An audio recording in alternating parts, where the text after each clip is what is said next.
திராவிட முன்னேற்ற கழகம் ஆட்சிக்கு வந்த பிறகு 5 லட்சம் கோடி கடன் வாங்கியிருக்கிறீங்க. 5 லட்சம் கோடி கடனை வாங்கியிருக்கிறீங்க. 73 ஆண்டு காலம் பல்வேறு கட்சிகள் ஆட்சி செய்து 2021 முடிய 4,85,000 தான் மொத்த கடன்.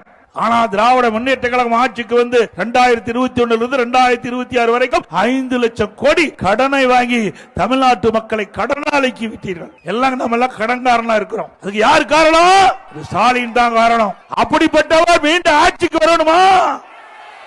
திரு ஸ்டாலின் அவர்களே, எங்களை பொறுத்த வரைக்கும் மக்கள் தான் எஜமானர்கள். மக்களுடைய பிரச்சனையை தீர்ப்பதுதான் எங்களுடைய தலையாய கடமை. ஆனால் உங்களுக்கு அப்படி இல்ல. குடும்பம் தான் உங்களுக்கு கண்ணுக்கு தெரிகிறது. குடும்பத்தில் என்ன அதிகாரம் கொடுக்க வேண்டும், அந்த குடும்பத்திற்கு எவ்வளவு சொத்து சேர்த்த வேண்டும் என்ற நிலையில இருக்கின்ற கட்சி திமுக கட்சி. குடும்ப ஆட்சி வேணுமா? நல்லா சத்தமா சொல்லுங்க. குடும்ப ஆட்சி வேணுமா? வாரிசு அரசியல் தொடர வேண்டுமா?